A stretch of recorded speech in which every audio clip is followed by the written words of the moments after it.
You're not crazy. Those glossy luxury and next-gen EV ads don't match the balance sheets.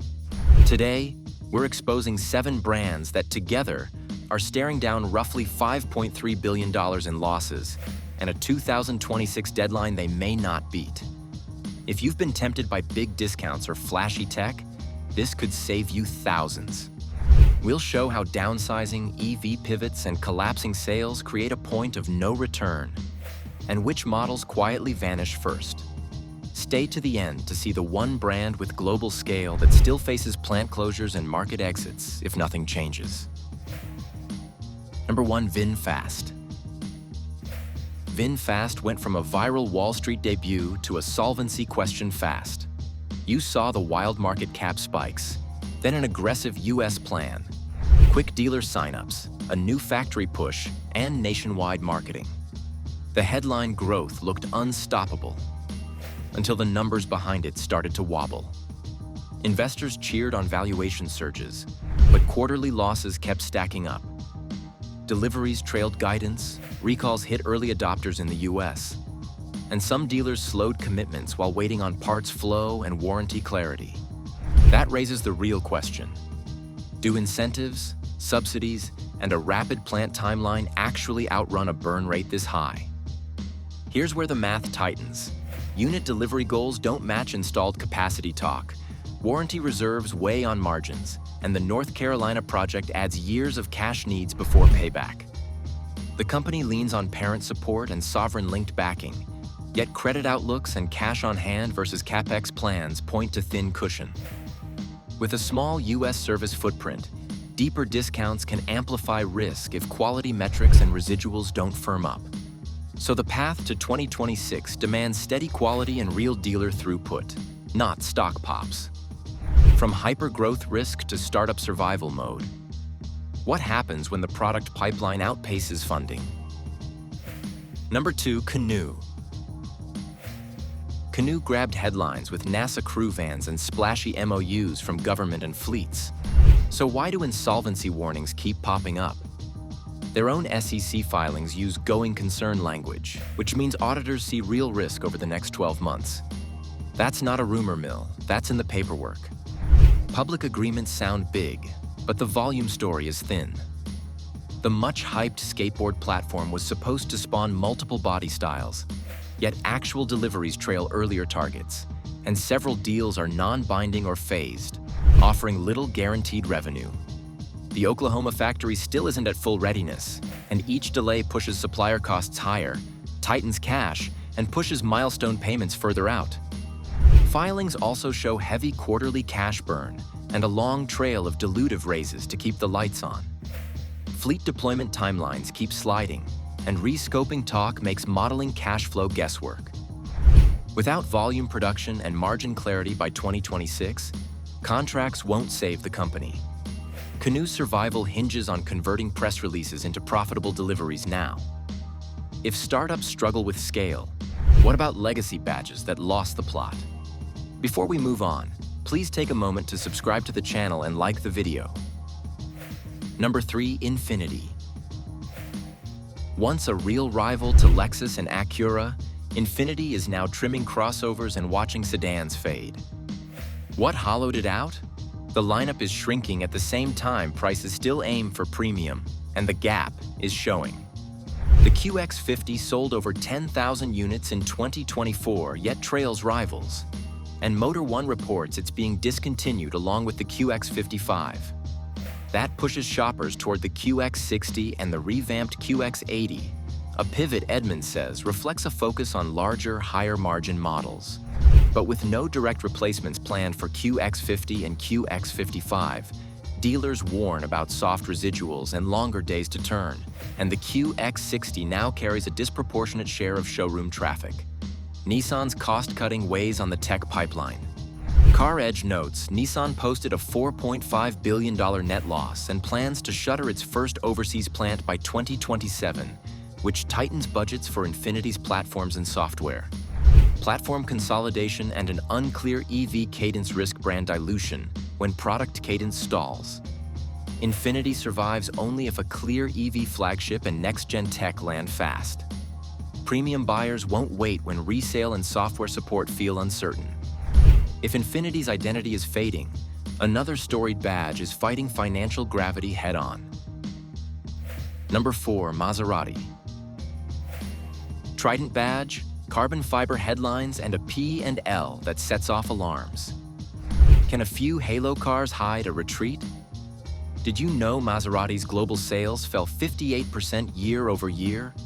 From 26,600 in 2023 to just 11,300 in 2024.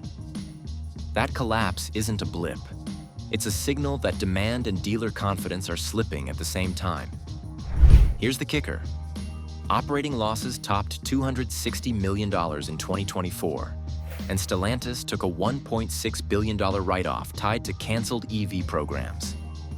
Dealers are consolidating stores, and shoppers still hear about high warranty and maintenance costs, which drags on residuals. Limited volumes make every delay expensive.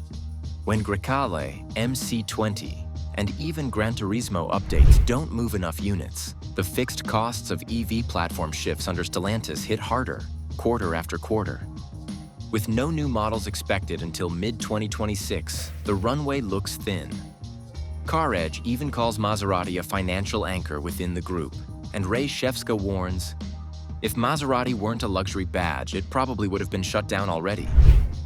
Unless volumes stabilize and EVs turn a profit, a US retrenchment is plausible.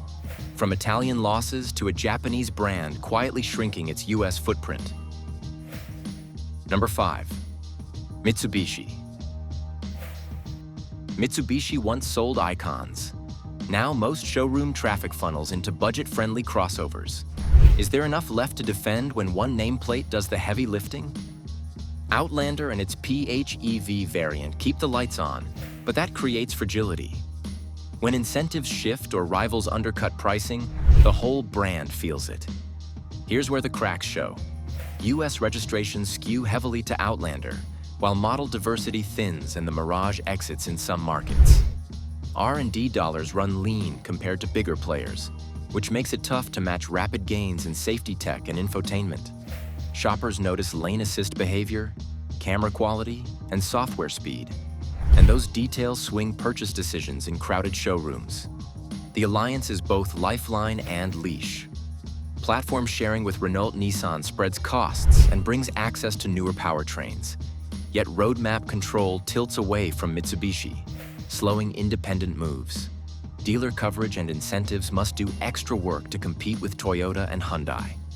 Survival past 2026 means doubling down on alliance platforms and keeping Outlander PHEV a value standout.